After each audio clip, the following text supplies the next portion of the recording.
Hello everyone. In last lecture, we were discussed regarding the types of body, types of load, straight and its what stress and its type, strain and its type, some basic concept like Hooke's law, Young's modulus, modulus of rigidity, bulk modulus, axial deformation, and some problem. Today we are going to discuss about axial deformation of body in various varying cross section in series, stress strain diagram, single shear and double shear stress, and thermal stress. In that, first point is axial deformation of a body in varying cross section in series. Here, consider a bar with varying cross section. There are three cross sections A1, A2, A1, A2, and A3 with length of L1, L2, and L3 having uh, with with axial pull of P. So we have to calculate total elongation of that stepped bar. That is, we have to find delta L, change in length. For finding delta L, it is formula is PL divided by A. But we are having three sections, that is A1, A2, and A3. So to calculate section wise delta L, that is first calculate delta L1, then delta L2, then delta L3.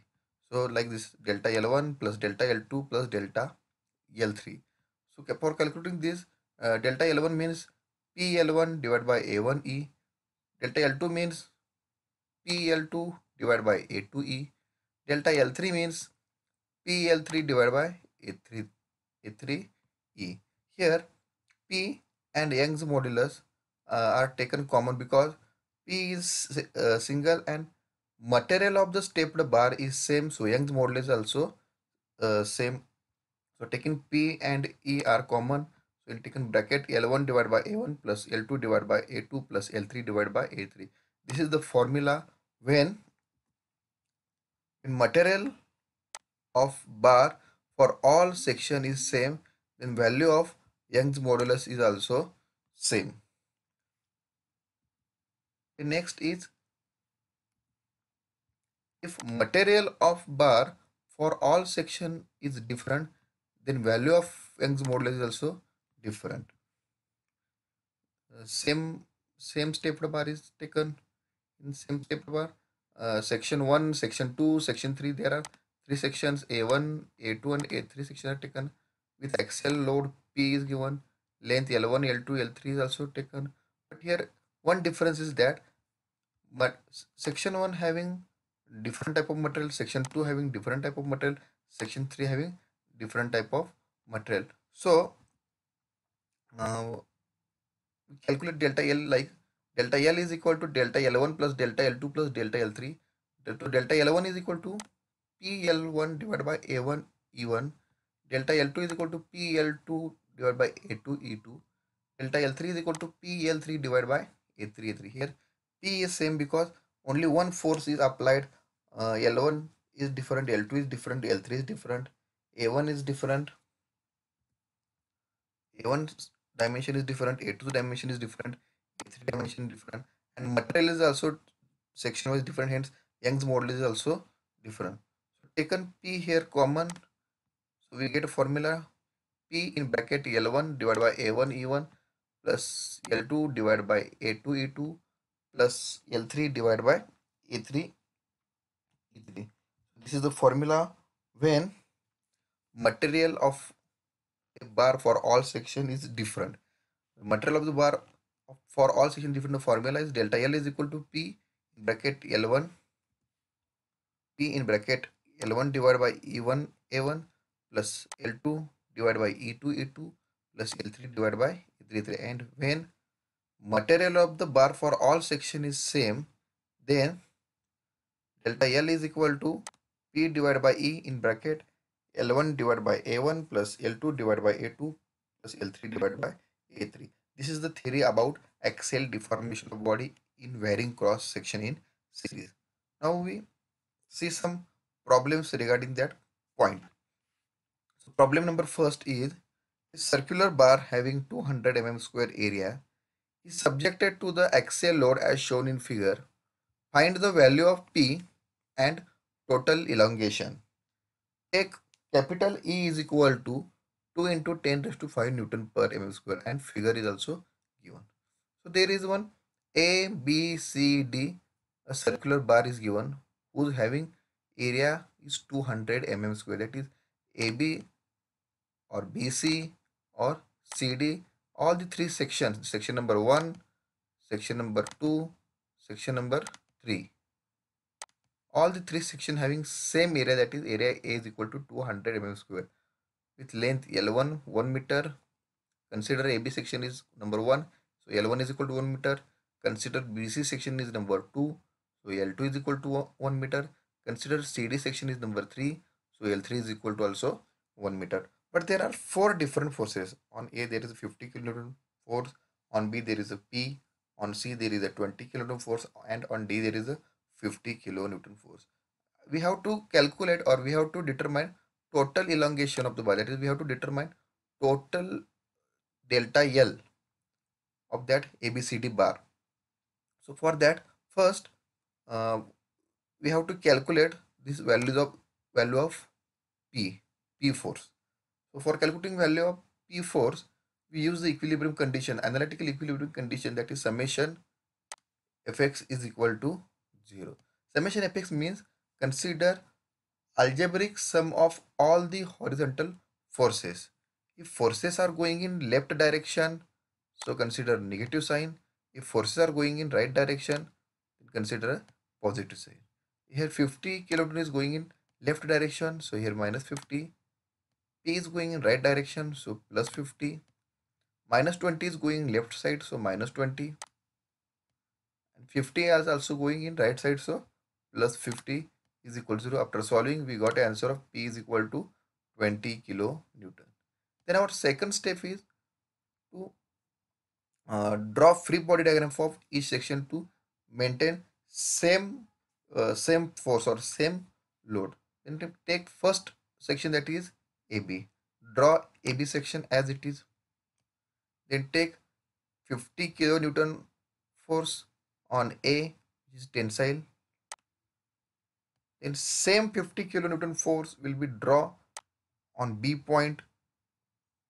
So here same value we got, that is 50 kilonewton.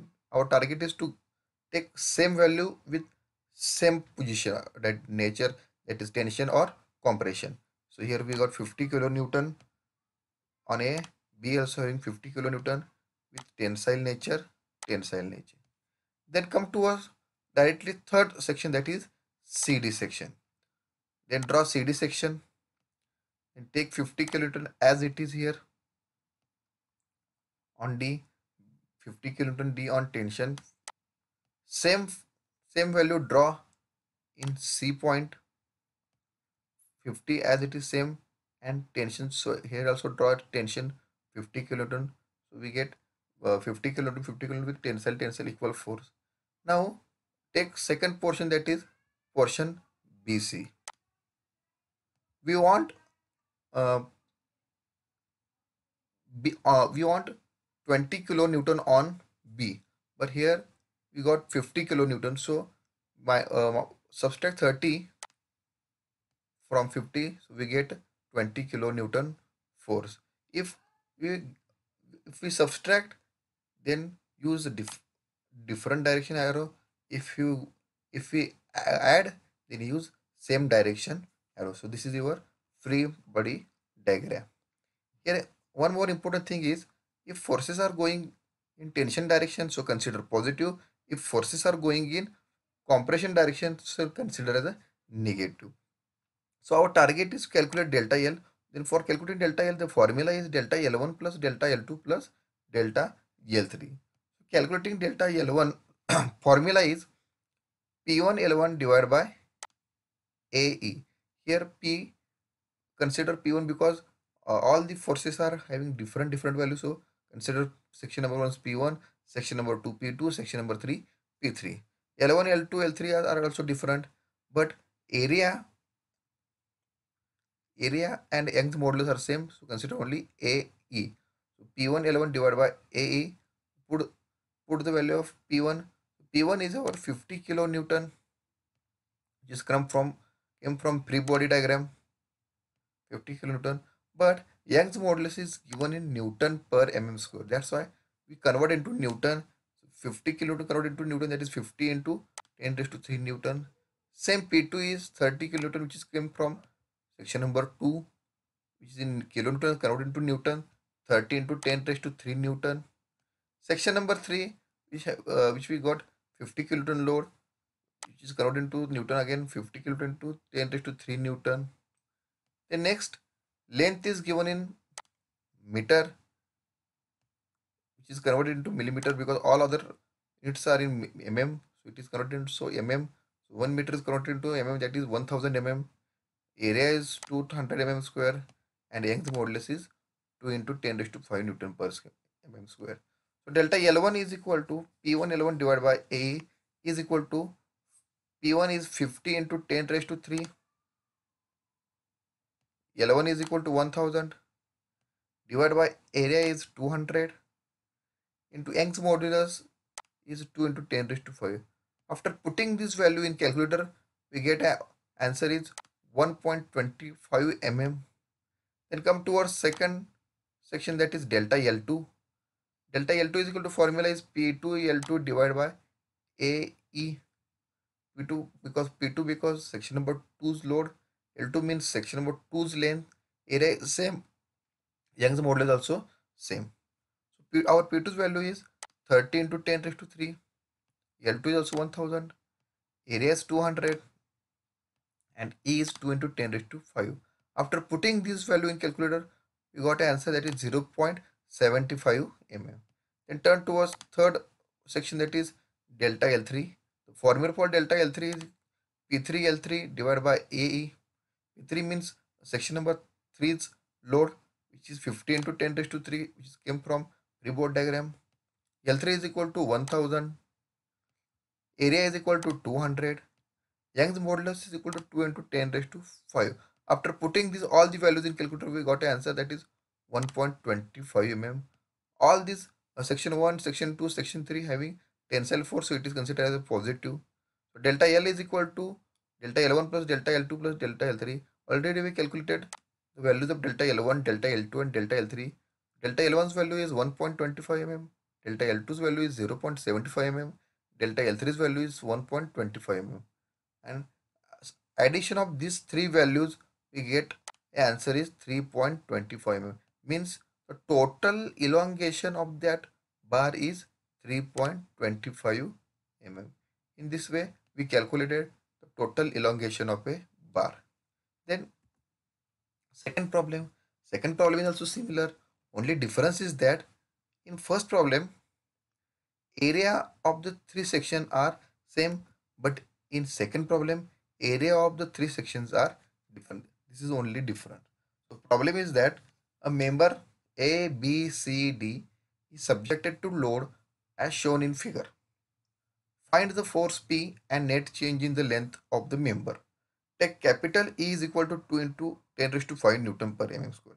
And figure is given. In figure, section AB having 40 into 40 mm square area, BC having 20 into 20 mm square area, and CD having 30 into 30 mm square area with length of L1.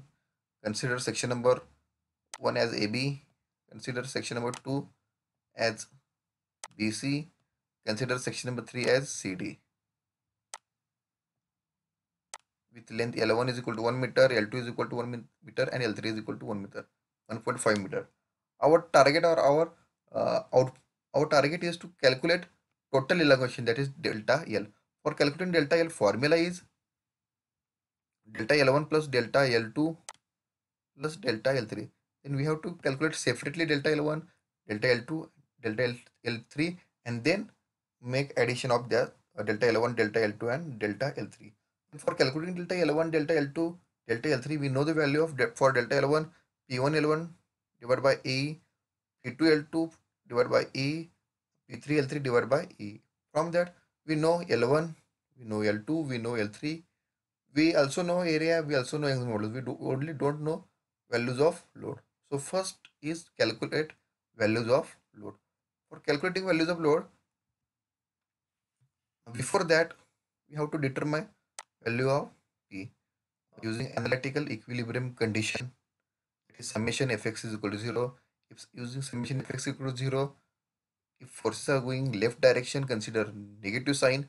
If forces are going right direction, consider the positive sign. So summation Fx is equal to 0. Summation Fx means minus 120 because it is going in left direction, plus 220 because it is going in right direction, minus P because it is going in left direction, plus 160 because it is going in right direction is equal to 0. After calculation, we got P is equal to 260 kilonewton. Then draw free body diagram of each section. First consider AB section. AB section draw as it is, like such AB section. Then take 120 kilonewton force as it is on A, 120 kilonewton force which is tensile. Same force should be drawn on B point, 120 kilonewton tensile. Both arrows are in tensile direction and load's value are also equal, that is 120 kilonewton. Then come towards the third section, that is CD. Draw CD as it is and take 160 kilonewton on D point. Same 160, takes 160 kilonewton as it is tensile. Same value draw on C point, 160 kilonewton. Same nature is draw on C, which is tensile. So both are equal. Then come towards the B point. Originally B having value is 220 kilonewton. But we calculated the B value is 120 kilonewton. We want that is 220 kilonewton. So make some addition. Addition of 100. We got an answer of 220 kilonewton. So 100 plus 120 means 100 plus 120 means 220 kilonewton with compression error, because these both arrows are going in right side, so it is addition. If arrows is going in opposite direction, then consider as a subtraction. Here arrows are going in same direction, so it is addition. Addition of 100 plus 120, that is 220 kilonewton. Then it is a compressive force. Same force is drawn on C point, that is compressive. Take same value 100 on C also, that is 100 kilonewton. So this is your free body diagram. So our P1 value is 120 kilonewton, P2's value is 100 kilonewton, P3's value is 160 kilonewton. But in given Young's model is given E is equal to 2 into 10 raised to 5 Newton per mm square. The unit is Newton. So convert all the loads into Newton. This is 120 kilonewton means 120 into 10 raised to 3 Newton. Here taken that value. Section number 2, P2 means 100 kilonewton converted to Newton. 100 into 10 raised to 3 Newton. And third, 160 kilonewton converted to Newton, 160 into 10 raised to 3 Newton. So we can calculate separately delta L1, delta L2, delta L3. Here one more thing is, if force is a tensile, then consider the positive sign. If force is going in compression like VC, then consider as a negative sign. So delta L1 plus P1 L1 divided by A. This is the formula. So P1 value is 120 into 10 raised to 3. L1 is your 1 meter, but Young's modulus is given in mm, so convert into mm, that is 1000 mm. Area is given also in diagram 40 into 40. This is the area. This is the area 40 into 40. Young's modulus is given 2 into 10 raised to 5. All these value put in calculator. After putting we got an answer of 0.37 mm. Then come towards delta L2. Delta L2. Delta L2 is section number 2 is compressive. So consider as a negative sign. Negative sign. The formula is P2 L2 divided by AE. For section number 2, P2 is 100 into 10 raised to 3. For L2 is 1000. Converted after conversion is got 1000. Area is given Section number 2 area is 20 into 20. Take 20 into 20. And Young's modulus is 2 into 10 raised to 5. All these values put in calculator. After putting this value, we got a answer is minus 1.25. Minus because section number 2 is in compression. That's why we consider as a minus. Then come towards delta L3. Formula of delta L3 is tensile force, so consider as positive, and the formula is P3L3 divided by AE. Values of P3 is 160 into 10 raised to 3. Values of L3 is 1500 mm. 1.5 meter is given. We convert it into mm, that is 1500. Area is given 30 into 30. 30 into 30. Young's modulus is also given 2 into 10 raised to 5. Putting these values are in calculator, we got an answer of 1.33 mm. So separately we calculated delta L1, delta L2, delta L3. So delta L is formula, delta L is equal to delta L1 plus delta L2 plus delta L3. Delta L1's value is 0.375.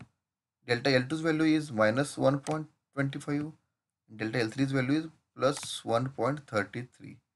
So after putting these values are in calculator, we got answer of 0.45 mm. Means there is a change in length is 0.45 mm of the bar. So delta L is 0.45 mm. In this way, we calculated the delta L's value. Then come towards the third problem. The third problem is a mild steel bar 6 meter long is 30 mm in diameter of 2 meter length and 20 mm diameter for the remaining length. It is subjected to a tensile load of 60 kilonewton. Calculate the change in length of its modulus of elasticity is 200 kilonewton per mm square. And figure is given. In figure, there are two different sections are given. Section number 1, which is having 30 mm diameter. Section number 2, which is having 20 mm diameter. With length, section number 1 having 2 meter length, section number 2 having 4 meter length. With axial pull is 60 kilo Newton. Here, difference is that only in previous problem there are number of forces are applied, but here only single force is provided, that is 60 kilo Newton.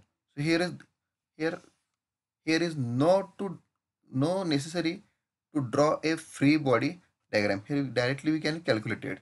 So our target is to calculate delta L, that is total elongation.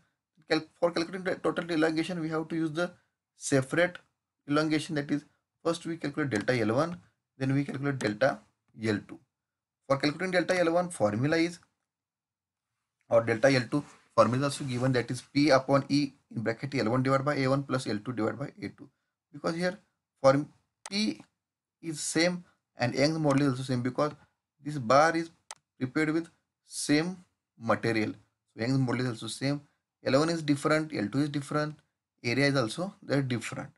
So first we know the given P is equal to 60 kilonewton. L1 is given 2 meter. Convert into mm because other units are mm. It is 2000 mm. L2 is equal to 4 mm. After conversion, it is 4000 mm. D is given 30 mm and D1 is given 30 mm and D2 is given 20 mm. Young's modulus is given 200 kilonewton per mm square. Here in formula we want A1 and A2. So first calculate area. This circular bar is solid circular. So formula for area is pi by 4 d square. First calculate A1. A1 is equal to pi by 4 d square, means pi by 4 30 square. It is got 706.85 mm square. A2 is equal to pi by 4 d2 square, that is pi by 4 20 square, that is 314.15. And then put this value in formulas, that is P is 60 as it is, E is given 200, both are value in kilonewton, so there is no need to convert into Newton. L1 is equal to 2000 divided by A1 is equal to 706.85 plus L2 is 4000 and A2 is 314.15. So after putting these values in calculator, you got an answer of delta L is equal to 4.66. In second problem is also same. There are three different sections are given.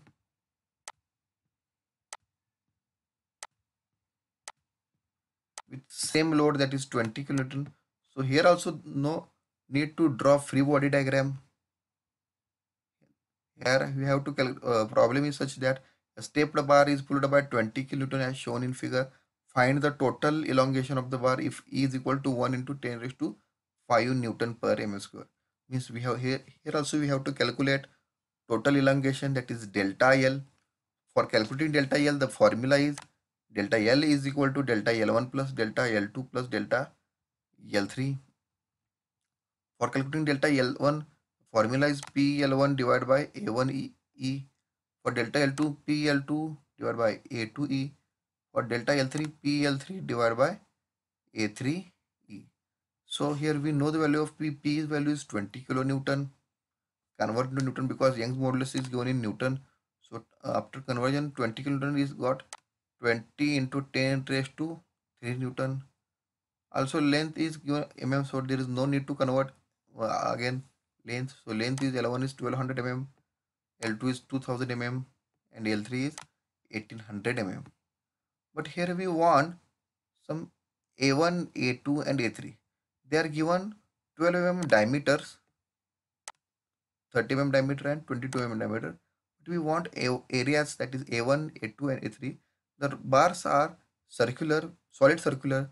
The formula for area is pi by 4 d square. So for calculating A1 is equal to pi by 4 12 square. After putting values in calculator, we got answer of 113.1 mm square. A2 is equal to pi by 4 30 square. After putting this value, we got answer of 706.86 mm square. And A3 is equal to pi by 4 d square means pi by 4 20 square. After putting these values in calculator, we got answer of 380.13 mm square. So after putting all these values in calculator, that is P upon E is divided in bracket L1 divided by A1 plus L2 divided by A2 plus L3 divided by A3. Putting all these values are in calculator, we got an answer of 3.63 means here total elongation is 3.63. In this way we will calculate the total elongation of the bar. So this is our first point. In the first point, we calculated total elongation of the bar when bars are having varying cross sections. If the bar material for all section is different, then values of Young model is different, and the formula is delta L is equal to P in bracket L1 divided by A1 E1 plus L2 divided by A2 A2 plus L3 divided by A3 A3. L means length of the rod, A means area, E means Young's modulus, and the material of the bar for all section is same, then value of Young's model is also same. So formula for that is delta L is equal to P upon E in bracket L1 divided by A1 plus L2 divided by A2 plus L3 divided by A3. Here P means load, E means Young's modulus, L means length of the bar, and A means area of that section. So this is the first point of axial deformation body in varying cross section in series. Then come towards the second point. Our second point is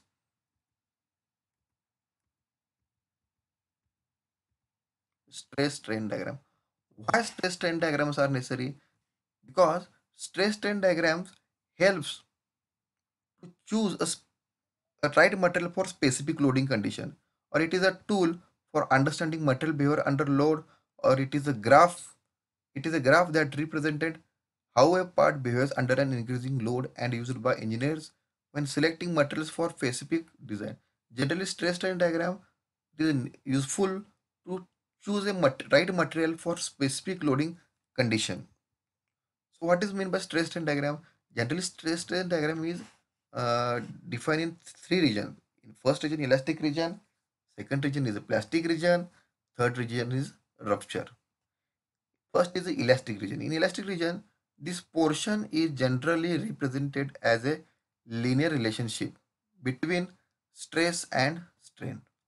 If the load is released, the specimen will return to its original dimension. Means that, suppose consider one uh, bar. On that bar, apply some amount of load. After applying the load, that bar should be deformed. After bar should be deformed. But sometime when you release that load, that bar again come its original position. That is, for example, spring. For example, spring. When we apply load on the spring, spring should be deformed. But after release of the load on the spring, spring again come its original size and shape. It means that they are in elastic region. Second is in plastic region.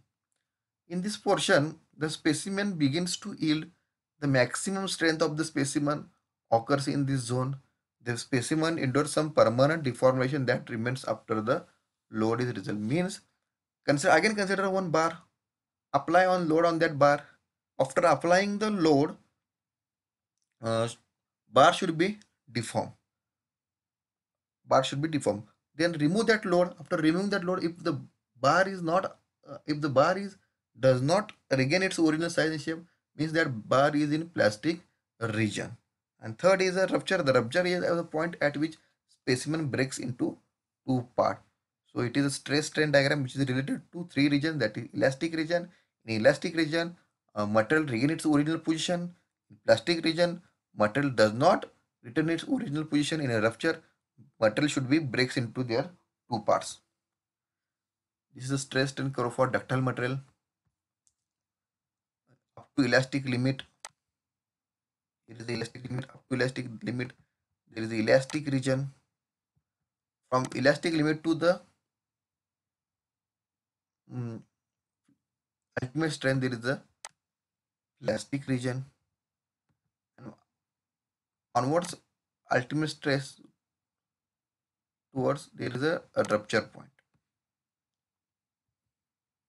This is also stress strain diagram. In that, stress is on y-axis, strain is on x-axis. On that, there are some point. A point means, O to A point means proportional limit. A means elastic limit. B means upper yield point. C means lower yield point. D means ultimate stress point. E means breaking or rupture point. This is the important diagram for for in, for exam point of view. Stress strain diagram. So let's discuss about one by one all that point. First point, proportional limit. Proportional limit, which is O to A. It is in straight line and it obeys Hooke's law. Means it obeys Hooke's law means, in this case, stress is directly proportional to the strain. In this case, stress is directly proportional to the strain. Behind this point, the stress is not proportional to strain. If we go behind the A, then here stress is not proportional to the strain. And second point is an elastic limit. Elastic limit is from A to B. Here is the elastic limit. So elastic limit is a, this limit is represented by point A to B A on the graph. Up to this limit, the material is said to be elastic. This implies that the specimen regain its original shape and dimension after removal of the external load. There are no deformations seen in the specimen on the removal of the load. After this point, the material is said to become a plastic. Means in elastic limit A to B. If the materials go up behind the point B, then there is a elasticity is converted into plasticity. Means if the load is removed from the material, then material does not come their original size and shape. But up to point B, if load is removed, then material also regain its original size and shape. Then third point is yield point. In yield point is related to the B and C.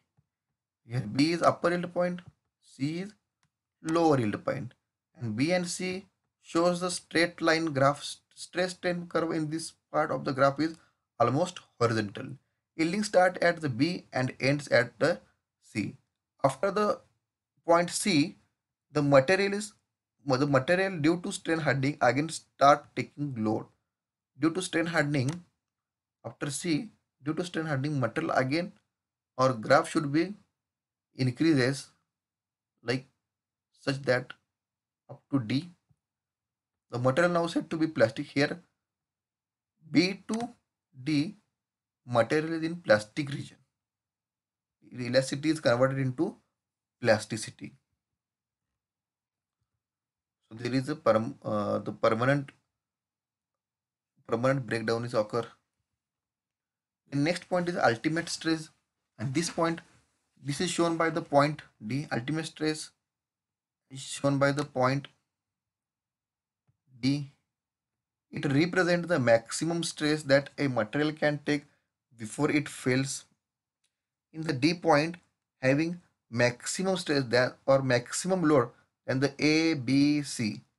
So due to this maximum load, it also, here form maximum stress also. The specimen, however, does not fail at this point.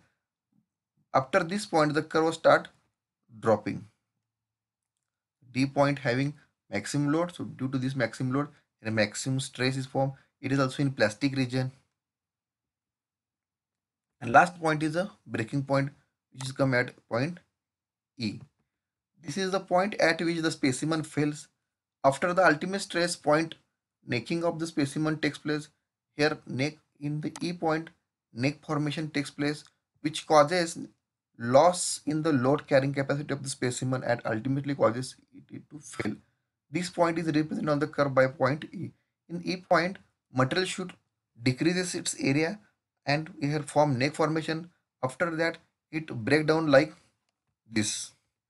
This is our neck formation. It happen when material will become at the E point, and this is the breaking of the material. So this is about the stress strain diagram when material is in case of ductile. Once again, I repeat all this point because this is very important to the exam. Stress strain diagram. Why it is necessary? Stress strain diagram is necessary to choose a specific material for specific loading condition. It is totally related to three regions. First region is elastic region, second is a plastic region, third is a rupture region. In elastic region, material regain its original size and shape. In plastic region, material does not regain its size and shape, means permanent deformation there occur.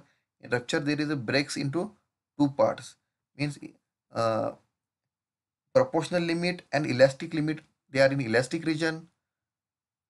Yield point and ultimate stress are in plastic region, and breaking point are in rupture region. The graph shows elastic region, plastic region and rupture region. Up to the elastic limit, there is only elastic region. Yield point to ultimate stress, there is a plastic region, and breaking point, there is a rupture region. This is a diagram of stress strain. Stress is taken on y-axis, strain is taken on x-axis. This is a curve shows here. There are point A, B, C, D, E. O to A means proportional limit. A is elastic limit. B is upper yield point. C is lower yield point. D is ultimate stress or ultimate load point. E is breaking point. Proportional limit means O to A is proportional limit, which is in straight line. Here, it obey Hooke's law, means stress is directly proportional to the strain. It is come into plastic region, means whenever you release the load, material again return its original size and shape because it is in elasticity property. Second, elastic limit, which is come between A to B. It is also obey, it does not obey Hooke's law, but when load is released, after releasing the load, it return its original size and shape because it is also in elastic region. Then come to yield point. Yield point in B is upper yield point, C is lower yield point. Here is a straight graph which here is straight graph is come in stress and strain. Here also increases, but here elasticity is uh, converted to plasticity. If the load is released, then material does not regain its original size and shape, means permanent deformation occur here. Point D means ultimate stress or ultimate load. Maximum load is provided on the point D, then the A, B, C, and E. Maximum load is provided on the D. So due to ultimate load, here form stress, which is ultimate stress. Ultimate means maximum stress or maximum load. And last point is the breaking point, is E point. In this point, load should be in reduces its area and neck formation is formed like this neck formation, and material should be breakdown. This is about the stress strain diagram for ductile material. The second point is stress strain diagram for brittle material. The diagram is also same. Only difference is that here is no, only here is a proportional limit and elastic limit. There is no other things are provided here. Only proportional limit. After proportional limit, there is directly breaking point is occurred in the brittle material. So uh, there is no elastic limit, plastic limit, or other things. Only here is proportional limit and directly rupture. Means O to A proportional limit and directly B is breaking point. This testing diagram for brittle material. This figure is shows universal testing machine. The stress strain diagram experiment will be carried out on this UTM machine. That UTM machine is called as a universal testing machine. Here the rod is kept and the all the activity done on this PC or computer load is provided here. Stress strain curve having certain points. In that certain points, one point is yield stress, second is the permanent set, and third is the ultimate stress. Yield stress means it is the ratio of yield load to the original cross section of the specimen. Permanent set means when the load is increased above the elastic limit, the material cannot regain its original dimension, is called as a permanent set. Ultimate stress means it is the ratio of maximum load to the original cross section of the specimen. These are some definitions in stress strain curve point. So this is about the stress strain curve, which is the second point. Then come towards the third point, that is the single shear and double shear stress.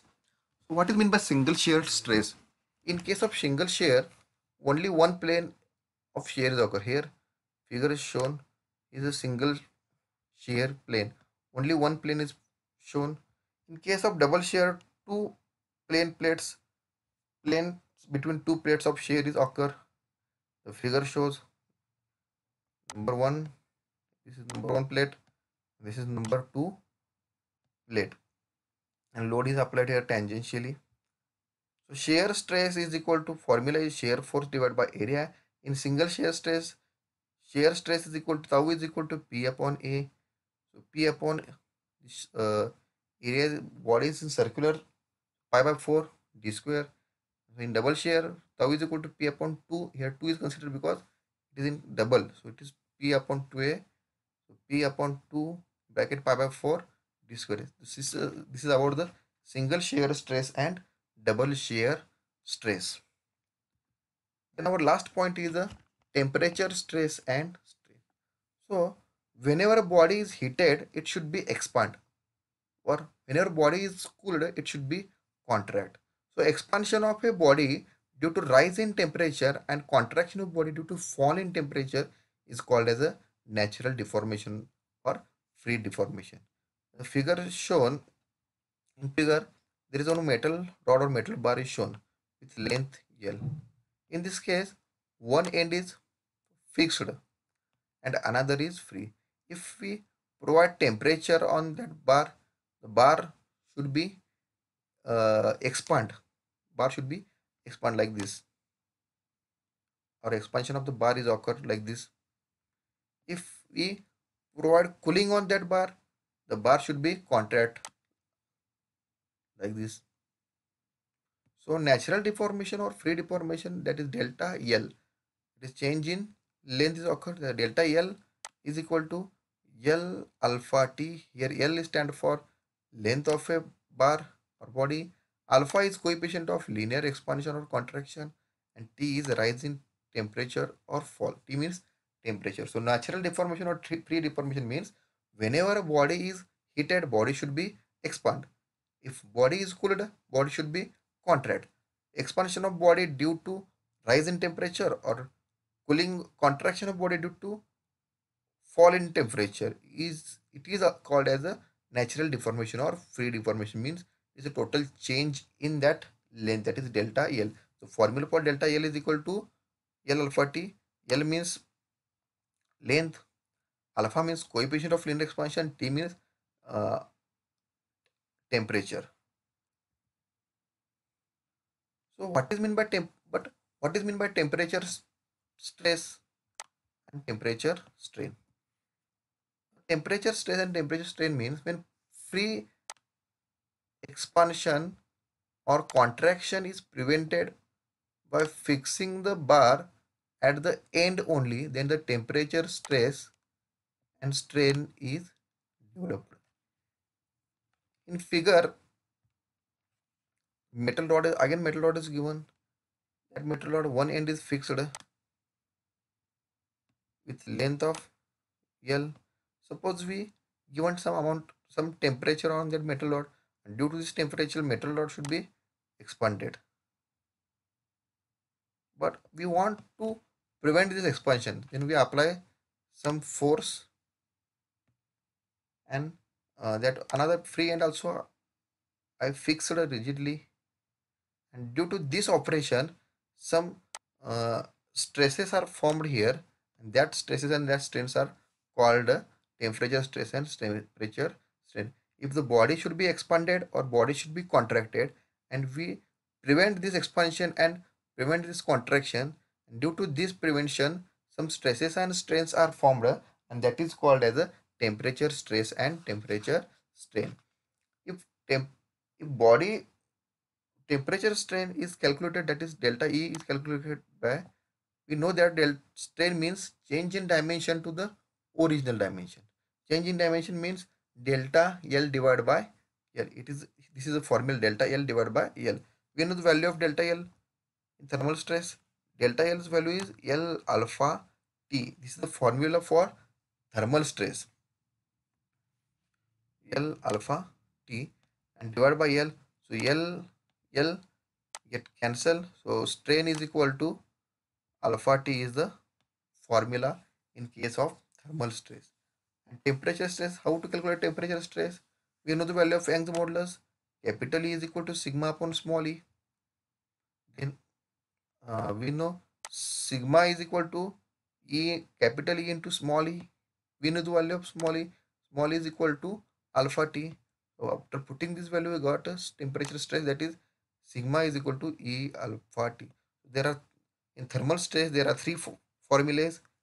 First formula is natural deformation or free deformation, that is change in length which is occurred due to the rise in temperature or fall in temperature, that is delta L alpha T. Here alpha is coefficient of linear expansion. Temperature strain is come, that is E is equal to alpha T. Alpha means coefficient of linear expansion, T means temperature, and temperature stress is sigma is equal to E alpha, capital E alpha T. Sigma stand for stress, capital E stand for Young's modulus, alpha stand for coefficient of linear expansion, and T stand for temperature. So in this way temperature or thermal stress uh, carried out. So once again I repeat, temperature stress or temperature strain means if body is heated, body should be expand. If body is cooled, it should be contract.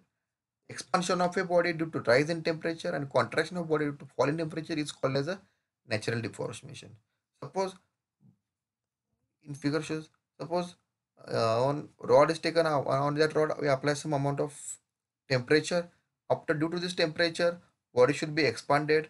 Due to this expanded, and we prevent this expansion by applying some amount of force, and due to this prevention some stresses are developed here internally, and that stresses and that strain are called as a thermal stress and thermal strain. The formula for thermal stress is sigma is equal to capital E alpha T, that is Young's modulus into alpha T. Alpha is coefficient of linear expansion and thermal strain is small e is equal to alpha T. This is one problem of thermal stress and strain. Problem is that a square rod 10 mm into 10 mm in cross section and 1000 mm long is fixed at both ends. Determine the end reaction due to rise in temperature of 50 degrees Celsius. Take capital E is equal to 2 into 10 raised to 5 megapascal and alpha is equal to 12 into 10 raised to minus 6 degrees Celsius. Here one square rod is provided. Square rod is provided. The square rod having area is 10 into 10, that is uh, area is given 10 into 10, that is 100 mm square. In cross section with 1000 mm length, with length is given also 1000 mm, is fixed at both end. That square rod is fixed at both end.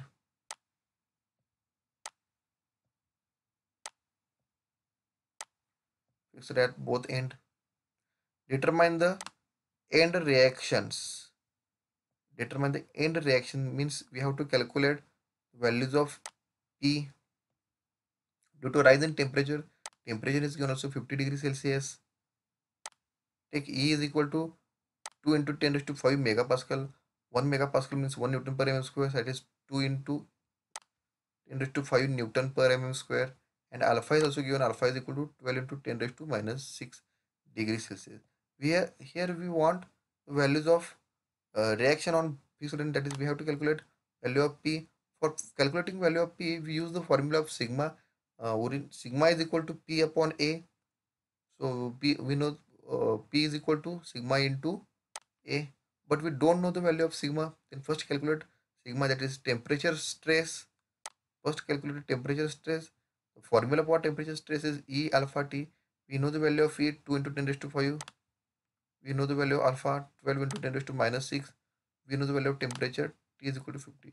After putting this value in calculator, we got an answer of 120 Newton per m square. Then put the value of 120 and 100 into formula of sigma into A. Then we get answer of is equal to 12,000 Newton. So in this way we can calculate the end reactions in thermal stress. So this is about the thermal stress, stress strain diagram, single and double shear, and varying bars having varying cross section.